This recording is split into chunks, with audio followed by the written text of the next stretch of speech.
Apart from self-doubt, the things that prevent us from blossoming as women, noise from other people, noise from family, you need to first find out, what do you want for you? Envision that kind of businesswoman you want to be for whatever your profession is. Shut down the noise from family, shut down the noise from society, and also believe in yourself. Because self-doubt is something that kills a woman's dream. Believe in yourself first, shut down the noise, and you'll see how you will fly. I wanted us to look at financial planning as women. Why do we need financial planning? Why? You are earning 1 million a month. Why should you actually have a proper plan for that 1 million? Financial security and stability. I want to sum this up and call it financial independence. Everybody wants to have financial independence, and financial independence refers to, a state where one has enough resources at their disposal to help fulfill their future financial goals, focusing on what you have established yourself as a woman and where you want to be. 20 years from now, I'll be retiring. Is there anyone apart from me who is above 35? Okay, so I'm the big sister here. So if you're 30 now, 20 years from now, you're going to be 50. Ding, ding. Reality. Okay. Reality check. If you have the kind of lifestyle now, how much do you need every month, to have a comfortable life? Just not 20 years from now, when you're retiring, you will need the same amount of money and even more. So what does that mean? It's now that you have to plan for 20 or 25 years from now when you're retiring. Why do you have to plan it now? Because it will give you 25 years, a very long enough amount of time for you to actually plan for a comfortable lifestyle during your retirement. Okay? So when you plan, you take away this tendency of being dependent on someone, dependent on your children. Please don't get me wrong.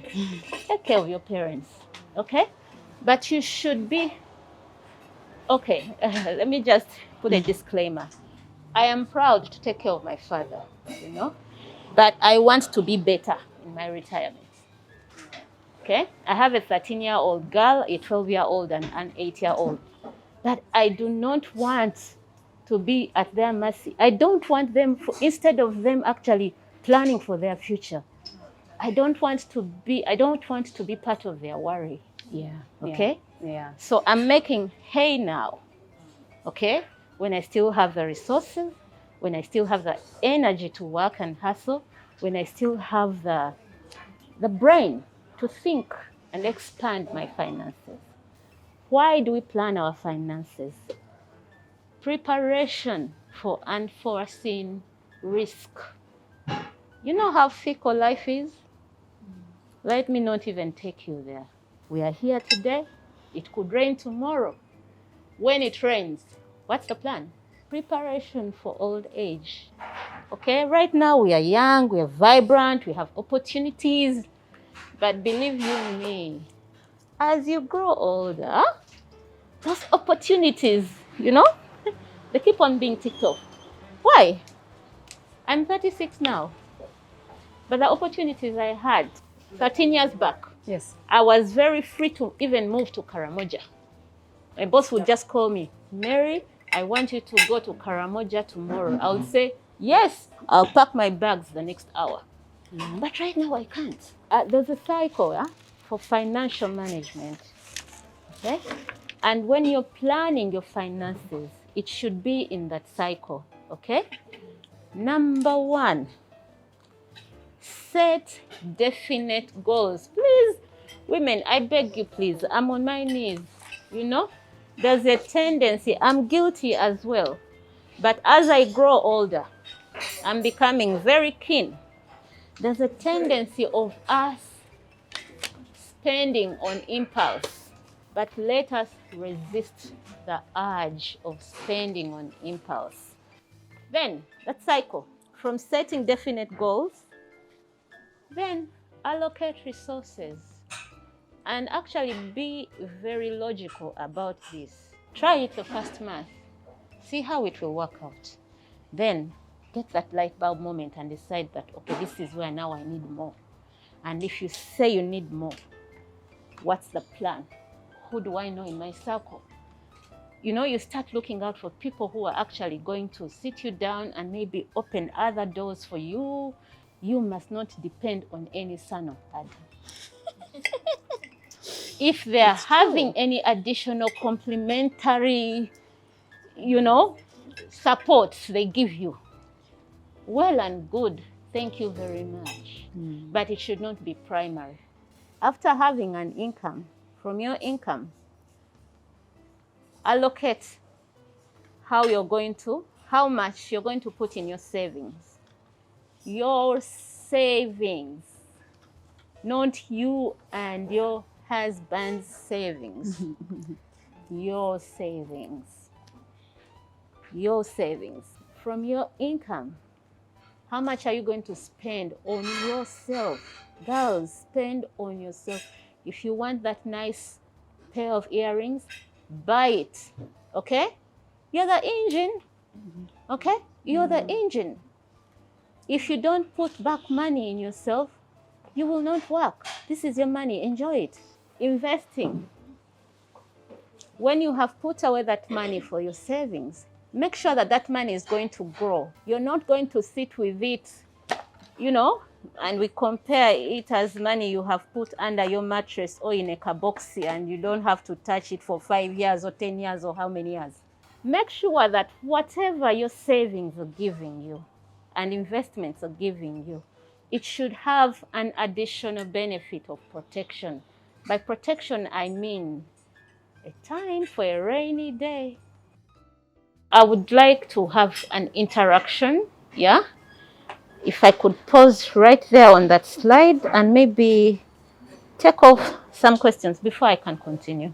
Like those different things I've been able to do, but what I usually struggle with is like the expense. So like I've put away the savings and everything.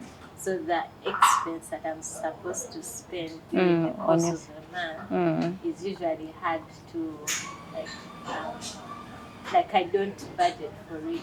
And then the other thing that I also got introduced to early this year was having a financial accountability friend, buddy, partner. Accountability partners are encouraged because unless you know and trust yourself that you can be that focused all the time, but if you know you can't, we know our weaknesses and our challenges, and so if get someone who thinks the same way, who is trustworthy, then they can actually be your accountability partner. Apart from Prudential, I sell charcoal, but I don't go to the chibanda and sit there. What I do with my charcoal, I outsource it, package it very well, brand it very well, and take it to the supermarkets where you nice looking ladies will find it. I also grow mushrooms, those mushrooms that you just enjoyed. I just grow them in a house at my home. Okay? So I package the mushrooms as well, brand them, and then I supply to the supermarket. Okay? When do I do that? My kind of job is a field job. I sit a few hours in the office, but then I'm expected to be in the field doing my supervisory roles. Thank you all. My take home would be to have a clear vision of what I want. And to have an accountability partner. I would love that a lot. I am exactly poor at finances, but I am also a hard worker, and it can be hard.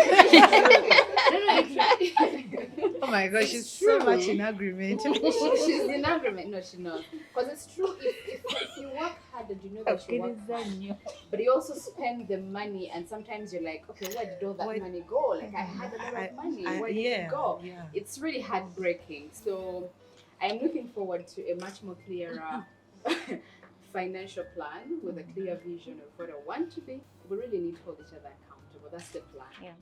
There was something you talked about accountability, and I remembered last month my son was going to graduate. Then I bought him shoes and nice jeans and I bought them expensively. Then he told me, "Mommy, I don't want those things. I want a suit." Like I had bought them like yesterday but one, and the party was like tomorrow. I want a suit and I want nice shoes. So I planned out of my accountability, out of my budget. So I have learned that we have to plan more and more. Because now a 6-year-old person is telling me they want a suit of 500, and I can't buy myself a shoe of even 200,000. I'm hearing parents. Yeah. I don't have hair, yet I work in a salon. Let me just, this was not part, it's A or B, but I feel that we should talk about it, especially for mothers here and for the mothers in future. Yeah. We need to actually have conversation with our children about finances. Yes. You as a child, you cannot demand from an early age, sit down. Okay, now, Patrick, you're going to have, your graduation is next week. What's the plan? Where do you want to go? Talk about candidly, about spending and where the money comes from. Now, for you who works in a salon, I don't know how possible it is for your child to actually get to know what you do and where you get that money. Okay? So if they want those very, very luxurious things, maybe they've seen them at school, sit down and talk to them that, you know what, okay, we have seen these things, you want them. Perhaps you need to start saving for it. Yes. Now, I have a 13-year-old girl, but she said that on her sweet 16th birthday, she wants her party at Serena Hotel. I said that, okay. So you know what, Helen, we need to start saving for it. I would love you to have that party at Serena. Yeah. It's what you want. But you know, it's going to cost us about 5 million. What's the plan? I said, I don't know. Maybe Daddy will give us some money. I told her that, no, you know, Daddy also has to work for the money. And we don't know if 3 years from now he will have the money. How about, how about we start planning now? So what do you want? How many guests do you want? We put everything pen on paper, and believe you me, I have that book properly tucked down in my locker. 3 years, I'll bring it out. And every day, I told her that, you know what? You have a piggy bank now, you know? And our project is in 3 years. You want a fancy birthday for your 16 years old. That's our project in 3 years. Everything now we put aside. So we need to start having conversation. These children should not just demand, because all of us, we don't just get it like that. No. So we should have that tradition, whatever she wants. If it is too fancy and you feel it's out of the way, sit down with them. Let's discuss. Okay, it's what you want. I would like you to have it. What's the plan? We need to start working for it. Just be real. Have an honest conversation with yourself about your finances, where you want to go, and take a step towards that. Yeah, 3 years ago, I was just saving money. I saved a lot of money in that I had to just buy a car. I just wanted to get a car. So when I got this car had issues. At the end of the day, I had to save it because I couldn't go to the garage every time and maintain it. And I was like, why did I have to buy this car? Then I lost it all. Yeah. So you have to save for a purpose. Save money and write down what you want. Don't just save because you want to save and have them. Thank you for coming. I am really grateful. Thank you for responding positively when you could have been doing Christmas shopping today or spending time with your families, which we don't take for granted. Thank you. I'll see you on the next. Please stay for a group photo. Yeah, and then we'll bid each other goodbye.